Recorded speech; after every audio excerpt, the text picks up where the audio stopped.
जो चिंता का विषय। अभी आपने मतदाताओं को भी कुछ आह्वान किया है। असल में ये जो यात्रा हम कर रहे हैं ये मतदाताओं के आह्वान के लिए ही कर रहे हैं, हम मतदाताओं को ही जगा रहे हैं।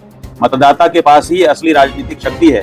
नेता को तो जब मतदाता मत देता है तब नेता बन पाता है, नहीं तो नेता नहीं बन सकता। तो मतदाता के पास असली राजनीतिक शक्ति है। वो गौ हत्यारों को, गौ हत्या का समर्थन करने वाले या गौ हत्या होने पर भी चुप रह जाने वाले, सह लेने वाले, उसकी तरफ से आंख घुमा लेने वाले और अपने कार्यकाल में वो सब होने देने वाले नेताओं को अगर वोट करेगा तो उसको भी गौ हत्या का पाप लगेगा। हमारे यहाँ हिंदू धर्म में ये नियम है कि हम जो भी कर्म करते हैं या तो उससे पाप होता है या तो उससे पुण्य होता है। तो अगर हम गौ रक्षक को वोट देंगे तो हमको गौ रक्षा का पुण्य हमारे मतदान से प्राप्त होगा।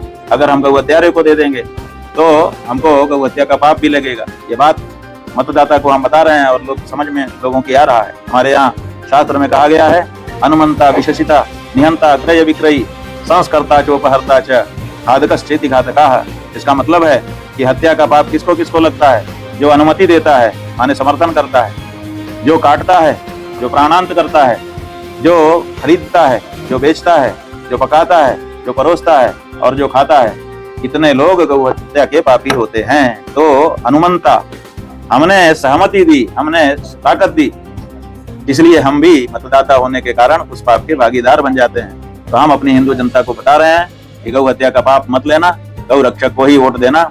इसलिए लोग कह रहे हैं कि हमने बिजली के लिए, पानी के लिए, सड़क के लिए खूब वोट किया है। महाराज आप ठीक बता रहे हैं, अब अगला चुनाव गौ माता की रक्षा के लिए हम वोट करेंगे।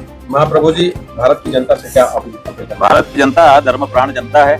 हम उससे यही कहना चाहेंगे कि मतदान के पहले विचार करके मतदान करो, क्योंकि तुम्हारा मतदान तुम्हें पापी भी बना सकता है, नरक का भागीदार भी बना सकता है। इसलिए विचार करके मत करो। ऐसे किसी भी गलत व्यक्ति को मतदान मत कर दो जो जीतने के बाद गौ हत्या आदि का समर्थन प्रत्यक्ष परोक्ष